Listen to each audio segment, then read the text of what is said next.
जय हिंद दोस्तों। आज की इस वीडियो के अंदर हम बात करेंगे CDS 2 2024 के बारे में। जो CDS 2 2024 का भी पेपर हुआ है कल, उसमें जितने भी साइंस के क्वेश्चंस हैं, तो इन साइंस के क्वेश्चंस के हम सोर्सेज डिस्कस करेंगे कि यूपीएससी ने इस बार साइंस के जो क्वेश्चंस हैं वो किन सोर्सेज का यूज़ करके क्वेश्चन बनाया। ठीक है, तो इनके डायरेक्ट सोर्सेज हम देखेंगे। तो चलिए अपनी वीडियो को स्टार्ट करते हैं बिना टाइम वेस्ट करें। सबसे पहला क्वेश्चन हमारा कहता है कि photosynthesis that converts light energy into chemical energy by the plants involves the use of green pigment of leaves called chlorophyll. The only structure in a leave that host chlorophyll is what. तो nucleus है, ribosomes है, chloroplast है और chromosomes है। तो इसका दोस्तों correct option हमारा ऑप्शन नंबर सी है। जो क्रोमोप्लास्ट होते हैं उसके अंदर ही क्लोरोफिल होता है। ये वाला जो क्वेश्चन है हमारा प्रीवियस ईयर क्वेश्चंस का ये पार्ट है। प्रीवियस ईयर क्वेश्चन अगर आपने लगाए हैं, जो हमारी सीरीज चली थी chapter wise previous year questions की मैराथन चली थी, उसके अंदर भी दे रखा है और टेलीग्राम के अंदर जो पीडीएफ्स दे रखी हैं वो भी उसमें भी आपको मिल जाएगा। तो ये वाला जो है हमारा प्रीवियस ईयर क्वेश्चन से आप कर सकते थे। और इसका जो सोर्स है, सोर्स आपको डायरेक्टली 9-10 की एनसीईआरटी के अंदर तो नहीं मिलेगा। ठीक है, 9-10 की एनसीईआरटी के अंदर नहीं मिलेगा। इसका सोर्स जो आपको क्लास 11th की जो बायोलॉजी की बुक है उसमें चैप्टर नंबर आप यहाँ पे जाओगे, cell the unit of life, इसमें पेज नंबर 135 पे आप जाओगे। यहाँ पे पेज नंबर 135 पे तो इस हेडिंग के अंदर मिलेगा, प्लास्टिक्स के हेडिंग में, कि यहाँ पे आप देखो कि यहाँ पे लिख रखा है कि द क्लोरोप्लास्ट कंटेन्स क्लोरोफिल। ठीक है, तो क्लोरोप्लास्ट जो होते हैं दे कंटेन क्लोरोफिल। उसमें यही चीज़ पूछी है कि भैया क्लोरोफिल किसके अंदर होता है, तो क्लोरोप्लास्ट के अंदर होता है।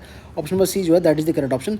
अब देखो 9-10 के अंदर नहीं है, तो इसका मतलब ये नहीं कि ये डिफिकल्ट क्वेश्चन है, ये एक तरह से ईजी क्वेश्चन है, क्योंकि ये वाला क्वेश्चन रिपीटेडली कई बार पूछा गया है प्रीवियस ईयर क्वेश्चन में। आगे बात करते हैं, which organelle in animal cell can digest foreign material. कि इनमें से कौन सा सेल ऑर्गेनेल है जो कि फॉरेन मटेरियल अगर आता है आपकी बॉडी में तो डाइजेस्ट कर लेता है उसे। तो इसका दोस्तों जो करेक्ट ऑप्शन है वो हमारा क्या होगा, ऑप्शन नंबर बी होगा। इजी क्वेश्चन है, लाइबोसोम्स। लाइबोसोम्स जिसे हम सुसाइड सैक्स भी बोलते हैं ये। अब इसका सोर्स क्या है, डायरेक्टली हमारा जो क्लास 9th की जो एनसीईआरटी है, क्लास 9th की NCERT chapter number fundamental unit of life, वहाँ पे आप चले जाना।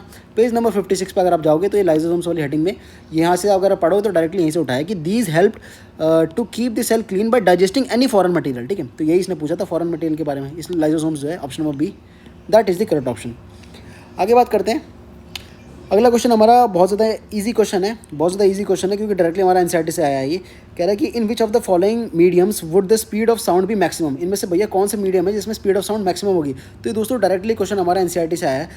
क्लास 9th की जो एनसीईआरटी है उसमें साउंड वाला जो चैप्टर है वहाँ पे पेज नंबर 167 पे अगर आप जाओगे तो ये टेबल आपको मिल जाएगी। ठीक है, ये जो टेबल है बहुत ज़्यादा इंपॉर्टेंट टेबल है दोस्तों। ये जो फिर फ्यूचर में प्रिपेयर कर रहे हैं उन्हें भी मैं बता दे रहा हूँ, इस टेबल को कभी भी इग्नोर ना करें, क्योंकि ऐसा मैं इसलिए कह रहा हूँ क्योंकि इससे पहले वाले जो सीडीएस के पेपर हुए हैं उसमें ये सॉलिड वाला जो ये कॉलम है यहाँ से क्वेश्चन पूछा था कि जो आयरन है, ठीक है, आयरन और जो ग्लास है इनके बीच में इसने पूछा था कि इन दोनों में से सबसे ज़्यादा मैक्सिमम स्पीड कहाँ पे होगी। ये सीडीएस के अंदर पूछा गया है प्रीवियस ईयर क्वेश्चन। ठीक है, वो हमने अभी जो सीरीज चली थी उसमें कवर भी किया था। तो अब इस बार इसने सॉलिड छोड़ के यहाँ पे लिक्विड को पकड़ लिया इसने, और लिक्विड में इसने यहाँ से पूछ लिया कि वाटर जो हमारा डिस्टिल वाटर होता है उसमें ज़्यादा होगी, या फिर हमारा जो सी वाटर होता है उसके अंदर ज़्यादा होगी, या फिर ड्रिंकिंग वाटर और ये सारी चीज़ें। ठीक है, तो मिथेनॉल का तो यहाँ पे देख सकते हो बिल्कुल ही कम है। यहाँ पे आप कंफ्यूज हो सकते थे डिस्टिल वाटर और सी वाटर में। सी वाटर की ज़्यादा डेंसिटी होती है तो वैसे भी कर सकते थे अगर आपने टेबल ना देखी हो। जो साउंड की स्पीड होती है सी वाटर में वो हमारी 1531 है, और जो डिस्टिल वाटर में साउंड की स्पीड है वो हमारी 1498 है। तो इसलिए ऑप्शन नंबर बी जो है sea water that is the correct option. Directly हमारा एनसीईआरटी से था, ईजी क्वेश्चन है। नेक्स्ट बात करते हैं, हमारा कह रहा है कि which one of the following is not a part of vascular bundle. इनमें से कौन सा जो ये पार्ट्स हैं प्लांट के, ये वेस्कुलर बंडल के पार्ट नहीं है। अब ये वाला क्वेश्चन दोस्तों आपको 9th और 10th की जो एनसीईआरटी है ना वहाँ पे नहीं मिलेगा। ठीक है, वहाँ पे नहीं मिलेगा। कहाँ पे मिलेगा आपको, ये वेस्कुलर बंडल वाला जो टर्म है ये आपको कहाँ पे मिलेगा, क्लास 11th की जो एनसीईआरटी है बायोलॉजी की, वहाँ पे अगर आप आओगे तो चैप्टर नंबर है ये एनाटॉमी ऑफ फ्लावरिंग प्लांट। इसके अंदर आप आओगे तो पेज नंबर 73 पे आपको यहाँ पे चीज़ मिलेगी। पेज नंबर 73 पे यहाँ पे इसने बता रखा है कि जो वेस्कुलर सिस्टम होता है उसमें फोलम और जाइलम होते हैं। ठीक है, तो फोलम और जाइलम जो होते हैं ये वेस्कुलर सिस्टम के पार्ट होते हैं, बट जो हमारा एंडोडर्मिस होता है, एंडोडर्मिस हमारा वेस्कुलर सिस्टम का पार्ट नहीं होता। ठीक है, एंडोडर्मिस हमारी आउटर लेयर होती है। यहाँ पे इस चैप्टर के अंदर बता रखा है, यहाँ पे एंडोडर्मिस आप देख सकते हो, सॉरी यहाँ पे एंडोडर्मिस आप देख सकते हो। ठीक है, तो ये हमारा आउटर लेयर का पार्ट होता है, इसलिए ऑप्शन नंबर डी जो है that is the correct option. अब ये वाला क्वेश्चन थोड़ा डिफिकल्ट था तो आप इसे छोड़ भी सकते थे, क्योंकि हमारे एनसीईआरटी के अंदर नहीं दे रखा, फॉर दैट सिंपल रीजन। आगे बात करते हैं, which of the following is not a feature of xerophytes. ये वाला क्वेश्चन दोस्तों अगर आप कर सकते थे तो कॉमन सेंस से कर सकते थे। ठीक है, जो कॉमन सेंस है वहाँ से कर सकते थे, वरना ये इस क्वेश्चन का भी सोर्स आपको मिलेगा नहीं। अब देखो ज़ेरोफाइट्स जो होते हैं वो हमारे क्या होते हैं, जो प्रीवियस ईयर क्वेश्चन जिन बच्चों ने लगाया वो थोड़ा बहुत इसे सॉल्व कर सकते थे। ज़ेरोफाइट्स हमारे वो होते हैं जो डेजर्ट्स में पाए जाते हैं प्लांट, जैसे कैक्टस वगैरह हो गए। ठीक है, तो डेजर्ट में जो पाए जाते हैं उनकी यहाँ पे कौन सी कैरेक्टरिस्टिक नहीं होगी। हाँ देखो, स्मॉल लीव्स तो हमारी होंगी। ठीक है, वैक्सी क्यूटिकल भी होगा, क्योंकि ये भी हमारा एनसीईआरटी के अंदर दे रखा है, ये डायरेक्टली हमारा एनसीईआरटी के अंदर दे रखा है। और जो स्टोमेटा एंड पिट्स है ये भी है। लेकिन जो यहाँ पे इसने बात करी कि लार्ज नंबर ऑफ स्टोमेटा होगा डेजर्ट प्लांट के अंदर, ये बिल्कुल गलत बात है, क्योंकि लार्ज नंबर ऑफ स्टोमेटा होने से क्या होगा, जो वाटर लॉस है वो बहुत ज़्यादा होगा, क्योंकि स्टोमेटा क्या होता है, ओपनिंग होती है। ठीक है। तो उसकी वजह से क्या होगा, वाटर लॉस बहुत ज़्यादा होगा। इसकी वजह से जो ये डेजर्ट प्लांट है सर्वाइव ही नहीं कर पाएगा अगर ऐसा होगा तो, ठीक है। तो स्टोमेटा जो होता है डेजर्ट प्लांट के अंदर, जो ज़ेरोफाइट्स होते हैं उसके अंदर कम होता है, ठीक है, लेस होता है। तो इसका जो सोर्स आपको डायरेक्टली एनसीईआरटी के अंदर नहीं मिलेगा, मैंने इंटरनेट से निकाला है। ये 3 तरह के प्लांट्स होते हैं, इन्हें आप पढ़ लेना क्योंकि एनसीईआरटी के अंदर नहीं दे रखा, हाइड्रोफाइट्स, मीजोफाइट्स और ज़ेरोफाइट्स, ठीक है। तो यहाँ पे अगर आप आओगे ज़ेरोफाइट्स में तो यहाँ पे इसने बता रखा है, देखो, they have very less stomata that are sunken, ठीक है। तो स्टोमेटा इनमें बहुत ज़्यादा कम होता है और ये इसका correct option, option number B जो है that is the correct option.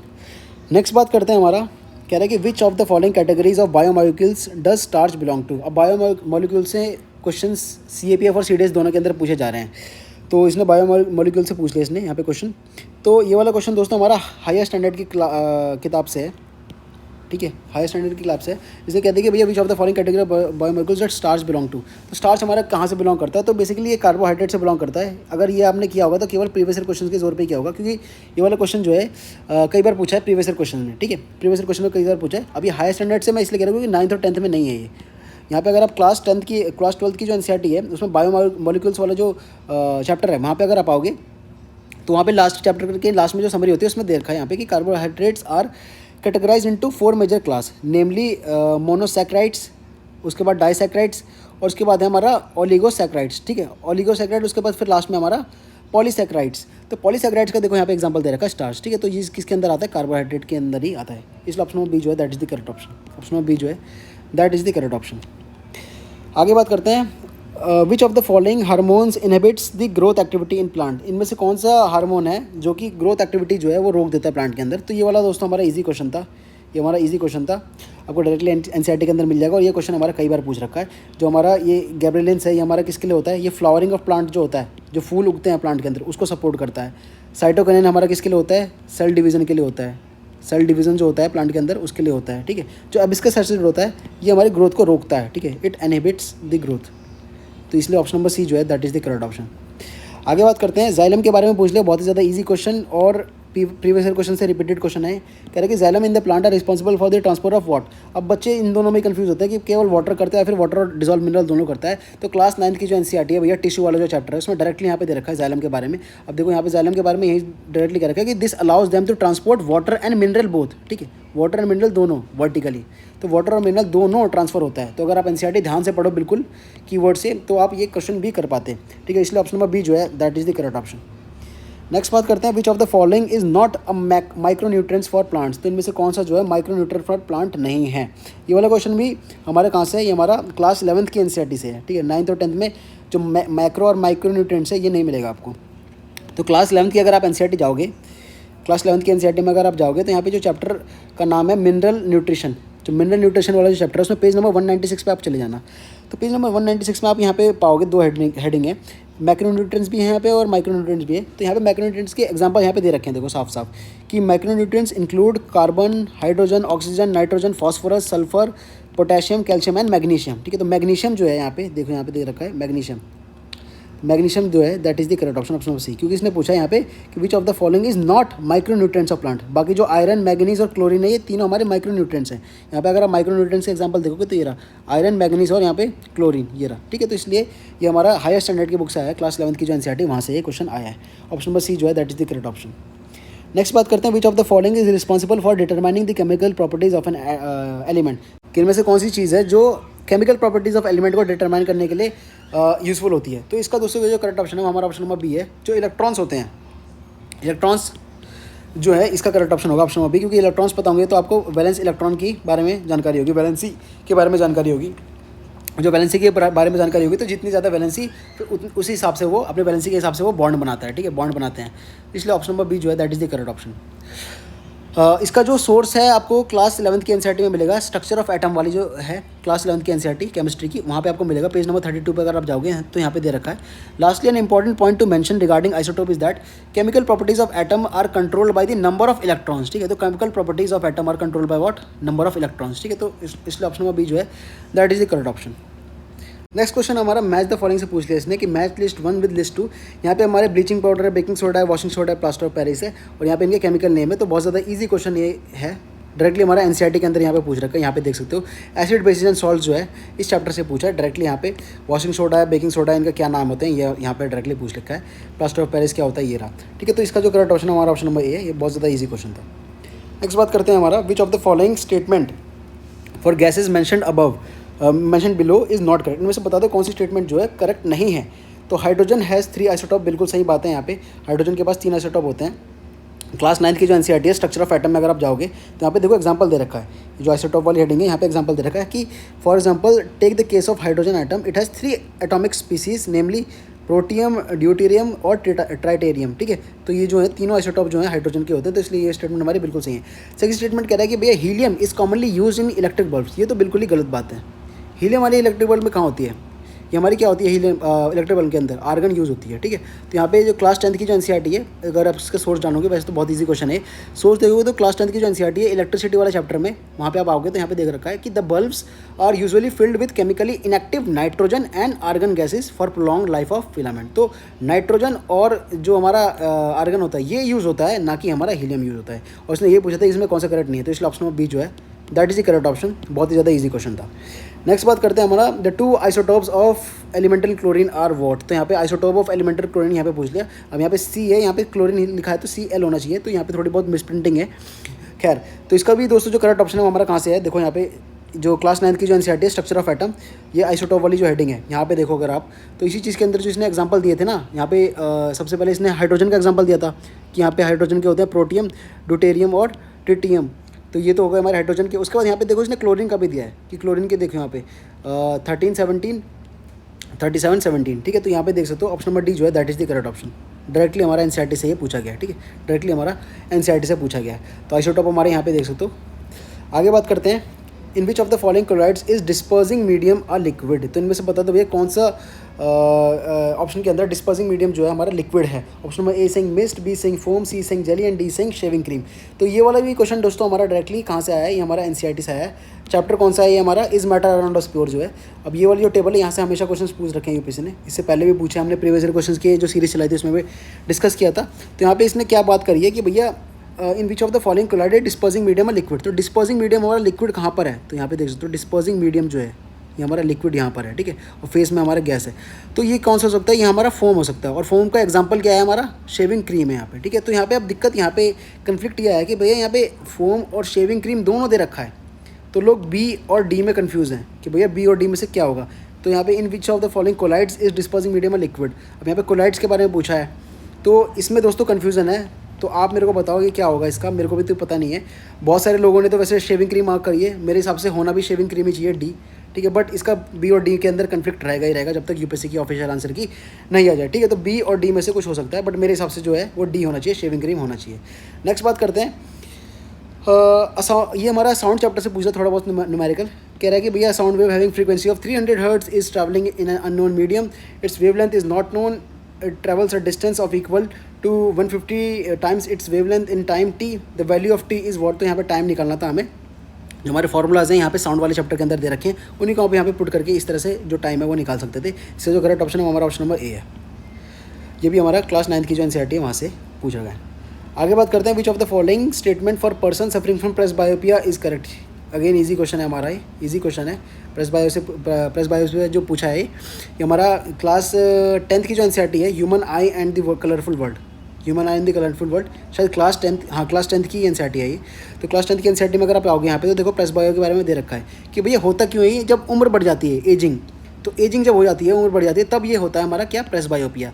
अब इसमें प्रेसबायोपिया में होता क्या है कि जो हमारी सिलरी मसल्स होती हैं, जो सिलरी मसल्स होती हैं हमारी क्या होती हैं, ये वीक होने स्टार्ट हो जाती हैं। ठीक है, अब इसका वो हमारा क्या बोलते हैं, रेमेडी क्या है, रेमेडी इसका ये है कि भैया बायफोकल लेंथ लगाया जाए। ठीक है, बायफोकल लेंथ यहाँ पे लगाया जाए, तो यही इसने बोल रखा है। तो इसने पहली स्टेटमेंट तो यहाँ पे इनकरेक्ट बोल दी है कि it can not distinguish in current, ये तो बिल्कुल गलत बात है, ऐसा कुछ है भी नहीं। ठीक है, सेकंड स्टेटमेंट की बिल्कुल सही है कि it usually develops with ageing, बिल्कुल सही बात है। यहाँ पे देख सकते हो डायरेक्टली हमारा ये एनसीईआरटी से पूछा ये रहा, एजिंग। ठीक है, उसके बाद क्या रखा है कि दे वेयर इधर bifocal lens consisting both concave and convex lens और प्रोग्रेसिव लेंस, बिल्कुल सही बात है यहाँ पे देख रखा है। Such people often require bifocal lens, जिसमें हमारा कनकेव और कन्वेक्स लेंस दोनों होता है। अब कई वाले क्वेश्चंस में हमारे सीडीएस के, कई इससे पहले जो क्वेश्चंस हुए हैं सीडीएस के, उसमें ये पूछ लिया कि भैया जो कनकेव होता है वो ऊपर होता है या फिर नीचे होता है। तो इसमें याद रखना कि जो अपर पोर्शन होता है वहाँ पे क्या होता है, कनकेव लेंस होता है, और जो नीचे होता है वो हमारा कन्वेक्स होता है। ठीक है, तो यहाँ से भी कई बार यूपीएससी कन्फ्यूज कर देता है आपको, इसलिए ऑप्शन नंबर डी जो है that is the correct option 2 और 3। नेक्स्ट बात करते हैं the phenomena of rainbow found by water droplets involves. ये भी बहुत ज़्यादा ईजी क्वेश्चन मैं कहूँगा। डायरेक्टली हमारा एनसीईआरटी के अंदर पूछा है। कौन सा chapter? Human I and colourful world वाला जो चैप्टर है क्लास 10th के एनसीईआरटी का, वहाँ पे अगर आप यहाँ पे जाओगे तो यहाँ पे देखो जो मैंने हाईलाइट कर रखा है, यहाँ पे बता रखा है कि भैया the water droplets act like a small prism. जब सूरज की किरणें जो है इस तरह से यहाँ पे डायग्राम में देखो, तो जब सूरज की किरणें इस पर पड़ती हैं तो स्मॉल प्रिज्म की तरह पड़ती हैं। देखो यहाँ पे सबसे पहले तो यहाँ क्या हुआ, यहाँ पे रिफ्रैक्ट हुआ, उसके बाद यहाँ पे क्या हुआ, टोटल इंटरनल रिफ्रैक्शन हुआ, उसके बाद यहाँ पे क्या हुआ, दोबारा रिफ्रैक्ट हुआ। ठीक है, तो यहाँ पे देखो क्या है, इसलिए ऑप्शन नंबर डी जो है that is the correct option, कि बहुत रिफ्रैक्शन भी होता है और इंटरनल रिफ्रैक्शन भी होता है। और इसी चीज़ को यहाँ पे वर्ड्स के अंदर बता रखा है कि the water droplets acts like a small prism, they refract and disperse the incident sunlight, then reflect it internally and then finally refract it again when it comes out of the rain drop. Figure 11.8 ये रही हमारी, यहाँ के अंदर पूरा diagrammatically बता रखा है। इसलिए ऑप्शन नंबर डी जो है that is the correct option. ये हमारा बहुत ही ज़्यादा ईजी क्वेश्चन था, इसे आप अफोर्ड नहीं कर सकते थे कि मैं गलत करूँ। नेक्स्ट क्वेश्चन हमारा क्या कह रहा है कि भैया which of the following heat transfer is example of convection. अब कंडक्शन, कन्वेक्शन और रेडिएशन जो है तीन हमारे एग्जांपल होते हैं हीट ट्रांसफर के। ये आपको कहाँ पे मिलेगा? क्लास 7th की जो एनसीईआरटी है, क्लास 7th की जो एनसीईआरटी है उसमें चैप्टर नंबर है हमारा हीट नाम से एक चैप्टर है। वहाँ पे अगर आप जाओगे तो यहाँ पे एग्जांपल के थ्रू बता रखा है कंडक्शन, कन्वेक्शन और रेडिएशन का। जो इसने क्वेश्चन पूछा है ना, ये डायरेक्टली हमारा देखो, ये ऑप्शन नंबर बी जो है that is the correct option. पहले तो कि boiling water in a pot on a gas stove जो है that is the correct option, वो यहाँ पे डायरेक्टली इसी चीज़ से लिया हुआ है। देखो इसने पिक्टोग्राफिकली यहाँ पे रिप्रेजेंट कर रखा है कि जो पॉट है इसके अंदर पानी बॉयल हो रहा है। तो यहाँ पे कन्वेक्शन की वजह से क्या होता है हमारा, कन्वेक्शन में क्या होता है, जो फ्लूइड होता है हमारा, फ्लूइड के जो पार्टिकल्स होते हैं वो मूव करते हैं। ठीक है, मूव करते हैं। जैसे इसमें इस केस में क्या हो रहा है, नीचे से आग लगी है तो ये वाला पोर्शन जो है यहाँ के पार्टिकल्स गर्म हो जाएंगे, जैसे जैसे गर्म होंगे वो ऊपर चले जाएंगे, ऊपर के ठंडे पार्टिकल्स नीचे आ जाएंगे। ऐसी ये साइकिल चलती रहेगी, पूरा पानी हमारा क्या हो जाएगा, गर्म हो जाएगा। तो ये हमारा किसका एग्जांपल होता है, कन्वेक्शन का एग्जांपल होता है। इसलिए ऑप्शन नंबर बी जो है that is the correct option. बाकी ऑप्शन नंबर ए का कह रहा है कि heating of food in microwave, ये हमारा रेडिएशन का एग्जाम्पल है। ठीक है, रेडिएशन का एग्जाम्पल है। उसका सी कह रहा है कि फीलिंग द वार्मथ इन सन, तो सन की जो रेज आती है वो हमारी किसका एग्जाम्पल है, अगेन रेडिएशन का एग्जाम्पल है। और लास्ट वाला हमारा कहाँ का एग्जाम्पल है, ये हमारा कंडक्शन का एग्जाम्पल है। ठीक है, कंडक्शन का, कंडक्शन में क्या होता है हमारा, सॉलिड्स के अंदर होता है ये, जिसमें हमारे जो पार्टिकल्स होते हैं, मॉलिक्यूल्स होते हैं वो मूव नहीं करते। तो इसका जो करेक्ट ऑप्शन है हमारा ऑप्शन नंबर बी है। डायरेक्टली हमारा क्लास 7th की एनसीईआरटी से पूछा है। आगे बात करते हैं हमारा एक्सरे से रिलेटेड पूछ लिया कि भैया X-ray can be use to, statement number 1 is saying inspect welded joint between two metal parts of the machine, second is saying study structure of crystal. अब दोस्तों यहाँ पे थोड़ा सा मेरे को कन्फ्यूजन है। ठीक है, मेरे को यहाँ पे थोड़ा सा डाउट है। डाउट किस केस में है, देखो सेकंड वाली स्टेटमेंट तो सही है कि study the structure of crystals, ये तो बिल्कुल सही है, ये मैंने इंटरनेट से निकाला है कि यहाँ पे देख सकते हो, because X-ray have their wavelength smaller in size, smaller to the size of atoms, they are useful to explore within the crystals. ठीक है, तो क्रिस्टल्स के बारे में तो ये स्टडी कर सकते हैं एक्सरे। ये जो इसने पहली स्टेटमेंट कही कि inspect welded joints between two metals part of a machine, ये मैंने इंटरनेट पे सर्च किया बट मेरे को कहीं पे मिला नहीं कोई आर्टिकल जो इस चीज़ को कंफर्म करता हो। तो हो सकता है ये स्टेटमेंट सही हो सकता है नहीं हो। बाकी अल्ट्रासाउंड जो होता है ये इस चीज़ के लिए तो बिल्कुल यूज होता है, ये तो आपने देखे रखा है। ये जो साउंड वाला चैप्टर है हमारा उसमें एनसीईआरटी के अंदर दे रखा है यहाँ पे कि भैया ultrasound can be use to detect cracks and flaws in the metal blocks. ठीक है, यहाँ पे देखो डायग्रामेटिकली बता भी रखा है। एक्सरे के बारे में ऐसा कुछ इंटरनेट पे मेरे को नहीं मिला है। बहुत सारे आंसर की इसके अंदर ये स्टेटमेंट नंबर 1 जो है इसे करेक्ट मार्क किया है लोगों ने, बट मेरे को श्योर नहीं है। तो मैं इसको सो अबाउट दिस क्वेश्चन दोस्तों I am a little bit sceptical about it. ठीक है, कि इसका भैया क्या होगा, तो आप मेरे को प्लीज़ बता देना ये कि ये फर्स्ट स्टेटमेंट यहाँ पे सही होगी या नहीं होगी, अगर आपको कहीं से पता चले। तो अगर ये दोनों स्टेटमेंट हमारी सही होगी तो फिर तो हमारा ऑप्शन नंबर सी जो है that is the correct option, कि बोथ 1 और 2 हमारी सही है। बट अगर ये हमारी गलत होगी तो फिर हमारा ऑप्शन नंबर बी जो है that is the correct option, that should be the correct option. तो इन दोनों में बी और सी में मेरे को कन्फ्यूजन है। अब जो कन्फ्यूजन जो फाइनली दूर होगा वो तो यूपीएससी के आंसर के बाद ही दूर होगा, बट ये मैं इसलिए बोल रहा हूँ कि मेरे को आर्टिकल कोई मिला नहीं है इंटरनेट पे।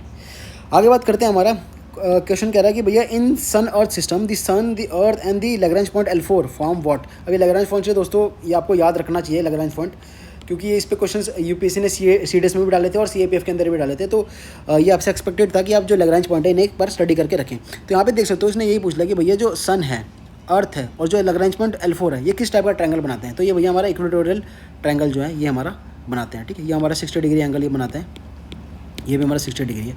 तो इक्वेटोरियल ट्रायंगल ये बनता है हमारा। ऑप्शन नंबर बी जो है that is the correct option. आगे बात करते हैं, which of the following is the most appropriate reason for aircraft being equipped with conducting tyre. ये वाला जो क्वेश्चन है दोस्तों ये हमारा एनडीए के अंदर पूछा गया था। देखो यहाँ पे एनडीए 1 2022 की अगर बात करें तो यही क्वेश्चन पूछा है कि why are the tyres of aircraft made of conducting rubber. तो यहाँ पे इसका जो करेक्ट ऑप्शन था हमारा ऑप्शन नंबर 1 था कि so that the charge accumulated in the aircraft in flight by rubbing the air can easily be transform to the ground on landing. ठीक है, तो इसमें जो करेक्ट ऑप्शन हमारा क्या होगा, इसका ऑप्शन नंबर डी होगा। ऑप्शन नंबर डी जो है that is the correct option for preventing sparks while they land on the ground, क्योंकि स्पीड बहुत ज़्यादा हाई होती है। इसलिए ऑप्शन नंबर डी जो है that is the correct option. आगे बात करते हैं हमारा क्वेश्चन कह रहा है कि the surface of concrete structure of a new construction is covered with straw या फिर gunny bags by wetting, this is done to prevent what? So this is done to prevent fast evaporation until hydration has proceeded well. तो option number A जो है that is the correct option. अब इसका source दोस्तों कहीं पे भी मिला नहीं है, कहीं पे भी मिला नहीं है। ये क्वेश्चन पता नहीं यूपीएससी ने कहाँ से पूछा है, ये मेरे को इंटरनेट पे सर्च करने पे मिला कि भैया जो ये ऑप्शन नंबर ए जो है that is the correct option. आगे बात करते हैं पोटेशियम नाइट्राइट के यूजेस इसने पूछ लिए हैं कि भैया पोटेशियम नाइट्राइट हमारा किस चीज़ के लिए यूज़ होता है। तो इसमें ऑप्शन नंबर ए कह रहा है fertiliser, medicine, making gunpowder, और डी कह रहा है हमारा प्रिजर्वेटिव। अब देखो कई सारे आर्टिकल के अंदर यहाँ पे हम देखूँ तो कई सारे आर्टिकल के अंदर जो पोटेशियम नाइट्राइट है इसे यहाँ पे बता रखा है, देखो यहाँ पे it is also use as food preservative. तो यहाँ पे थोड़ा बहुत कंफ्यूज हो गया था मैं कि यहाँ पे क्या ये फूड प्रिजर्वेटिव के तौर पे भी यूज़ होता है पोटेशियम नाइट्राइट। बट यहाँ पे अगर हम थोड़ा और डिटेल में जाएँ तो जब फूड प्रिजर्वेटिव के तौर पर जब यूज़ होता है ये, तो ये हमारा पोटेशियम नाइट्रेट नहीं रहता, ये पोटेशियम नाइट्राइट बन जाता है। यहाँ पे देखो अगर सोडियम नाइट्रेट और potassium nitrite play key role safety of the processed meats. तो पोटेशियम नाइट्राइट जो है ये होता है हमारा as a preservative in meat, ठीक है, तो नाइट्राइट ना कि नाइट्रेट हमारा, ठीक है। इसलिए ऑप्शन नंबर डी जो है that is the correct option. बाकी जो फर्टिलाइजर में यूज़ होता है, मेडिसिन में यूज़ होता है, गन पाउडर में यूज़ होता है, बिल्कुल सही बात है। ऑप्शन नंबर डी जो है that is the correct option. हमारा एनसीईआरटी के अंदर ये दोस्तों कहीं हमारा कहीं पे भी नहीं मिला है। नेक्स्ट बात करते हैं हमारा विच of the following metals is not stored under oil. तो इनमें से कौन सा मेटल जो है वो तेल के अंदर स्टोर नहीं होता? तो हमारा लिथियम जो है वो स्टोर नहीं होता तेल के अंदर, क्योंकि इसकी जो डेंसिटी होती है बहुत ज़्यादा कम होती है। तेल के ऊपर भी ये हमारा क्या करता है, फ्लोट करने लग जाता है। इसलिए ऑप्शन नंबर डी जो है that is the correct option. इसका सोर्स हमें डायरेक्टली एनसीईआरटी के अंदर नहीं मिला है, इंटरनेट की हेल्प लेनी पड़ी है। आगे बात करते हैं हमारा विच of the following statement is not true for glass. इनमें ग्लास से रिलेटेड यहाँ पे कौन सी स्टेटमेंट सही नहीं है? अब देखो ग्लास से यूपीएससी ने पिछली बार भी क्वेश्चन पूछा था, इस बार भी क्वेश्चन पूछ लिया, तो ग्लास वाले जो सेक्शन है उसे आपको पढ़ के रखना है। तो इसका जो करेक्ट ऑप्शन है दोस्तों ऑप्शन नंबर सी है। आगे बात करते हैं हमारा विच of the following is used in bleaching of paper. Bleaching of paper में भैया क्या यूज़ होता है? अब यहाँ पे क्लोरीन होता तो सबसे ज़्यादा ईजी हो जाता है हमारे लिए, बट क्लोरीन नहीं है, तो यहाँ पे इसका करेक्ट ऑप्शन क्या होगा? हमारा हाइड्रोक्लोरिक एसिड जो है, option number D that is the correct option. अब इसका सोर्स जो है सोर्स हमारा एनसीईआरटी के अंदर तो नहीं मिला है, इंटरनेट से ढूंढने पे मिला है हमारा, ठीक है। तो दोस्तों इसी के साथ हमारा सारा एनालिसिस कंप्लीट हो गया साइंस का। टोटल अगर हम बात करें साइंस के तो हमारे 25 से 26 क्वेश्चन हमारे साइंस के अंदर पूछे गए थे, जिसमें से हम क्लास 11 12 की एनसीईआरटी से मिला लें तो क्लास 12 की और 11th की एनसीईआरटी है वहाँ से 5 से 6 क्वेश्चन पूछे गए थे हमारे। उसके बाद जो बाकी जो इंटरनेट से पूछे गए हैं, मतलब जो मिसलेनियस हैं, जो जिसके सोर्स हमें मिले नहीं है, वो 5 से 6 हैं जिसके हमने इंटरनेट से सोर्स निकाले, और बाकी जो हमारी क्लास 9th और 10th की एनसीईआरटी है वहाँ से क्वेश्चंस पूछे गए हैं, ठीक है। तो अभी भी जो क्वेश्चन है मेजॉरिटी ऑफ क्वेश्चन यहाँ पे 9th और 10th की एनसीईआरटी से पूछे हैं, बट ये है कि बहुत ज़्यादा डिटेल में पूछे हैं। अगर आपने प्रीवियस ईयर क्वेश्चन यहाँ पे नहीं किए हैं, केवल 9th और 10th क्लास की एनसीईआरटी ही करके जा रहे हो, तो आपको साइंस के अंदर दिक्कत होगी, आप साइंस के अंदर मैक्सिमम स्कोर नहीं कर पाओगे, ठीक है। तो मेक श्योर करें कि अगर आप साइंस प्रिपेयर कर रहे हो तो 9th और 10th की एनसीईआरटी तो कंप्लीट करो ही करो। उसके बाद क्या करो, प्रीवियस ईयर क्वेश्चन उठाओ उसके सारे, और सारे प्रीवियस ईयर क्वेश्चन सॉल्व कर दो जितने भी यूपीएससी ने पूछे हैं। अब इसके लिए आपको कहीं और मेहनत करने की जरूरत नहीं है। इसी चैनल पर अगर आप जाओगे तो मैं डिस्क्रिप्शन के अंदर आपको लिंक दे दूँगा। साइंस के जितने भी क्वेश्चंस पूछे हैं 9th और 10th क्लास की, वो हमने chapter wise previous year questions कर रखे हैं, ठीक है, चैप्टर वाइज। जैसे पहले चैप्टर मान लो हमने फॉर एग्जांपल चैप्टर उठाया एसिड बेसिस एंड सॉल्ट, वो उठाया, उसके जितने भी प्रीवियस ईयर क्वेश्चंस आज तक यूपीएससी ने पूछे हैं वो सारे हमने सॉल्व करे। उसके बाद नेक्स्ट चैप्टर मान लो इलेक्ट्रिसिटी उठाया, उसके सारे प्रीवियस ईयर क्वेश्चन सॉल्व करे। एक ही वीडियो के अंदर हमने साइंस कवर कर दिया, एक ही फिजिक्स कवर कर दिया, फिर अगले वीडियो में केमिस्ट्री और अगले में बायोलॉजी, ठीक है। तो आपको कन्फ्यूजन भी नहीं होगी, सीरीज वाइज आपको प्ले इसके डिस्क्रिप्शन के अंदर मिल जाएगा, वो आप देख सकते हो, ठीक है। तो दोस्तों this was all about this video. मिलते हैं आपको अगली वीडियो में, अगले एनालिसिस में। कोई भी डाउट होगा तो आप कमेंट कर देना। तब तक के लिए जय हिंद, जय भारत।